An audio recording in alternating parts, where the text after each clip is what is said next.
Hello, welcome to wesleygospel.com. I guess you could relate this podcast to a 2-hour teaching I did on this on the fifth commandment against dishonoring parents. It's a reading and a commentary I did on Thomas Watson's book, The Ten Commandments.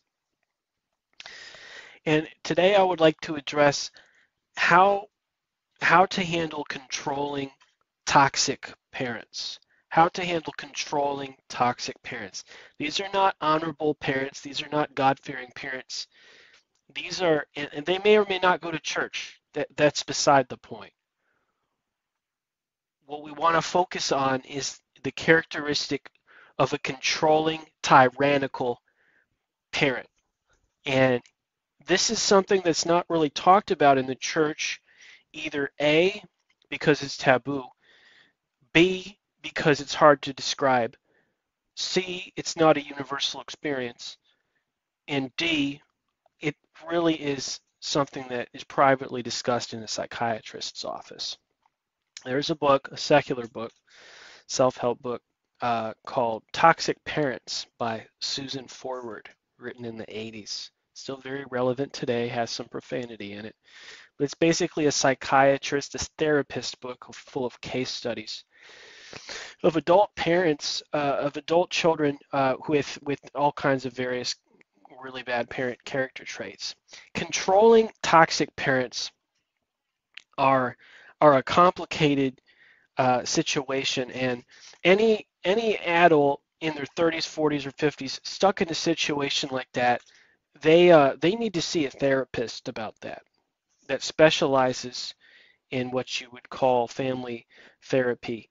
Um, because a person like that is not ever going to be able to live up to their full potential as a Christian or as a person, and they might even have suicidal tendencies uh, and serious clinical depression as uh, from being around this parent for so long.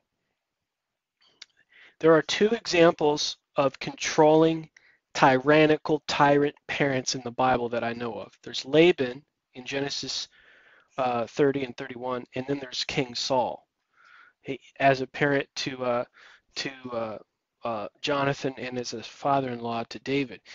Very toxic fathers in the Bible. I don't really know much of any other ones in the Bible that could be put into this category, but heathen, pagan, form of godliness, but denying the power thereof. In other words, they have outward religious observance, but they're impious persons generally in the way they act. And so Susan Forward had this chapter, chapter 3, Why Can't They Let Me Live My Own Life? And, you know, I had read through this book a couple of years ago, and it's a complicated thing because we're dealing with psychiatry and psychology when we're looking at a scenario like this. And one of the things that really kind of jumps out at me with controllers is that they've got a problem, like they psychiatric problem, probably an undiagnosed psychiatric condition. And because of their culture or their pride or their position, whatever it is, they don't want themselves, they don't want to humble themselves and get diagnosed. Their families it never really occurs to their family members that they need to be diagnosed. And so they're going on and on throughout life, year after year and decade after decade, with an undiagnosed psychiatric condition. And they're spreading all sorts of negative mental and emotional conditions to all of their family members, which is why they're called toxic, because they their behavior patterns have a contagious, infecting effect upon all of their family members. Uh, so when we talk about things that are toxic in nature, for example, a a copperhead snake, is toxic. It has venom, and if it bites you, there's a toxin in your body. And unless you get an antidote, unless you go to the uh, an ER and get an antidote, you're going to die. Or maybe your hand will fall off or something like this. There's toxin inside your body, right? There's toxins out in nature. If you go out and walk in a nature trail and you go across some poison ivy, there's a toxin that gets spread into your skin, and your skin will just blister up to half an inch high. There's toxins there, right?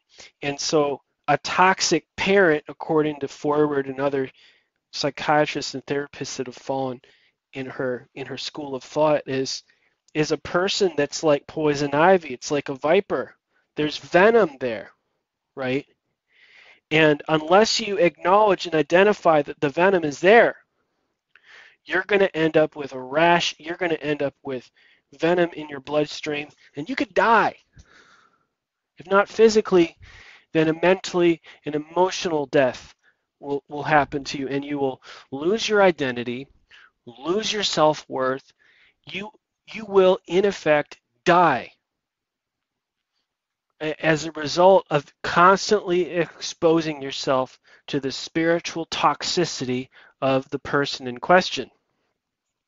So what kind of characteristics does the person have?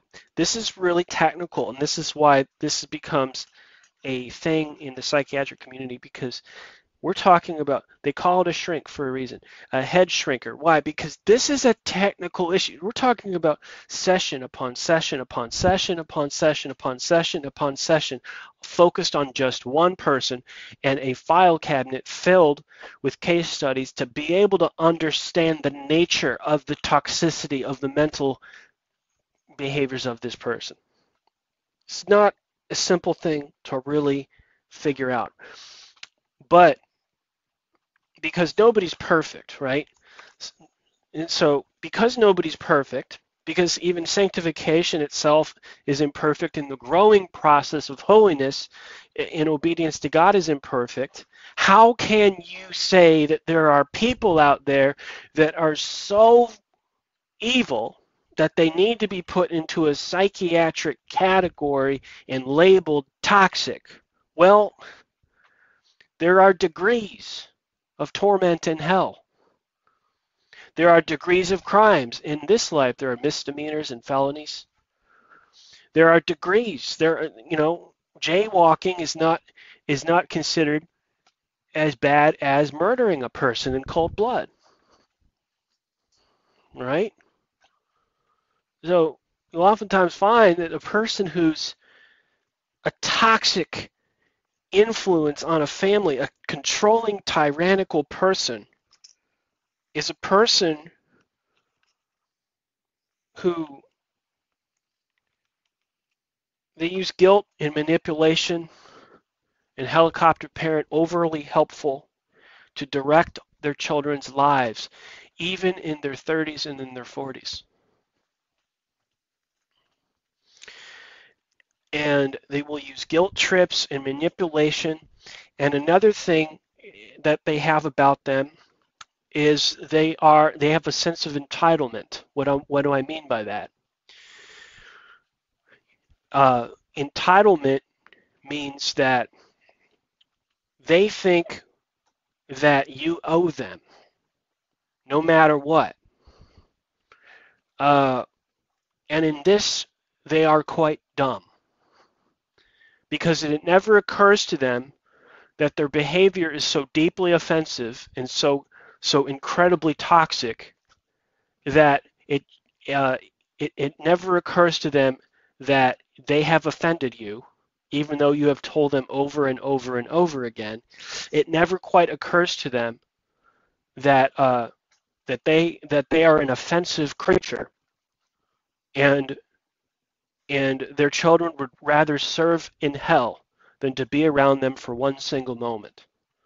So, I mean, what I'm trying to say is that they have a sense of entitlement, and they're just clueless, like they're without a clue.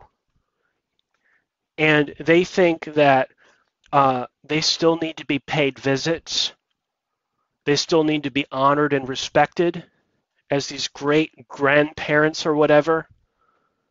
And here you are trying, maybe you're a godly person, right? I've been speaking in general terms, but let's say you're a God-fearing person and you want to raise your kids differently than they raised you. Well, here you have a real conflict of interest because here you are trying to teach them biblical values, and the parents are undercutting your authority and trying to weasel their way into your children's hearts and turn them against you. They're impenitent, they're unbelieving, they're stubborn, they're bullheaded, and they're entitled. They feel entitlement. They feel that by virtue of the fact of who they are, they always deserve honor and respect no matter what, no matter how cruel, deceptive, and wicked and perverse they are. You know, so they're kind of clueless. And I just look at it and I look at it and I think, what a moron, right? How can they be such a moron, right? And when I look at some of these people and I think, what a moron. No repentance, no apologies, no contritions, and yet at the same time, right, literally sitting there thinking to themselves, and so when are you going to pay me a visit? Idiot. Now, I'm sorry. I'm just being frank here. What an idiot. If you're not going to treat people with love and respect, why should they treat you with love and respect? Why? You've got to be an idiot to think like that. If you don't shape up and ship out, okay, God will shape up and ship you out in hell. You understand? You can't mistreat people infinitely, and not expect God to be like, the buck stops here. Enough is enough, pal. Enough is enough, lady. Get real. So they're living in a fantasy world, these types of people. And they make people miserable. And these are their own kids that they brought into the world.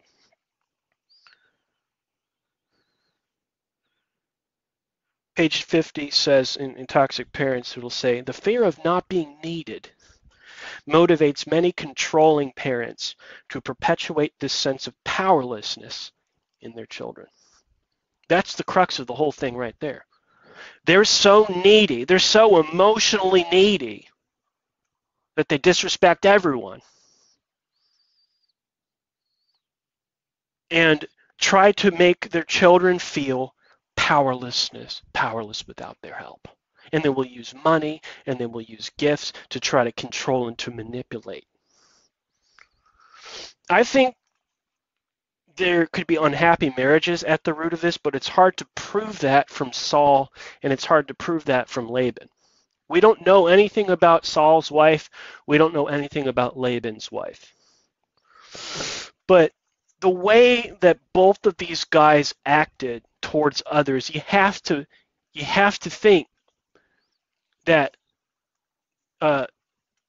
they must not have been very good ladies' men. They must not have been very good with their wives, because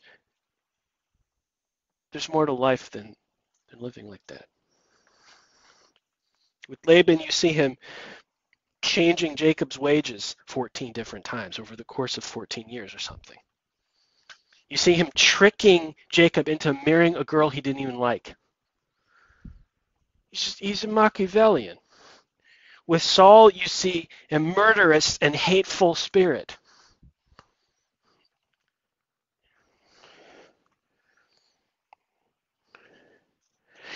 Page 51, direct control usually involves intimidation and is frequently humiliating. Your feelings or needs must be subordinated to those of your parents. You are dragged into a bottomless pit of ultimatums. Your opinion is worthless, your needs and desires are irrelevant. The imbalance of power is tremendous. So there's direct bullying and shaming and treating an adult like a little child in front of others. This emasculating sort of behavior. It's bullying.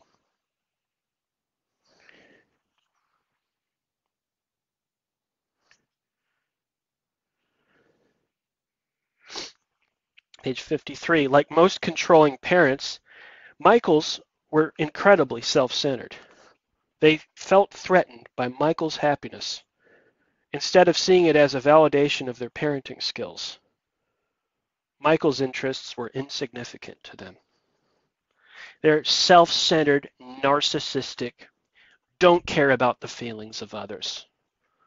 And yet, with all of this, they still feel entitled. They still feel as if because of Christianity or because of the gospel, their children owe it to them to offer them everlasting forgiveness, despite the fact that they are impenitent, unbelieving, hard-hearted, stubborn, persecuting, bullheaded, undercutting parental authority of their children, hateful, evil, demon-possessed, and controlling tyrants that put down their children in front of their kids, use guilt and manipulation and over-helpfulness and treating them like little kids, demoralizing them, putting them down, and robbing them of their self-confidence. Now, does that sound like a good situation to be in, yes or no? Use your reason. Christianity does not teach this. Christianity does not allow this. The Bible does not allow this. And you cannot train up a child in the way they should go if you have a situation like that, which is why if you read Genesis 31, God speaks to Jacob in a dream and he says, get out of here. This place is no good for you. And his wives are like, yeah, let's get out of here. I agree. No protest. I mean, my dad didn't give us any inheritance or anything. What are we hanging around here for? Why do we have to put up with this? They were in full agreement. And it was his own dad. It was their own dad they were talking about. It's like, yeah, the dream from God. Yeah, let's get out of here. Right? Come now, let us reason together, says the Lord. You don't need to put up with that. Cut the umbilical cord. Trust the Lord. Let him be your father if you're in that situation. God bless you out there. This is John with WesleyGospel.com.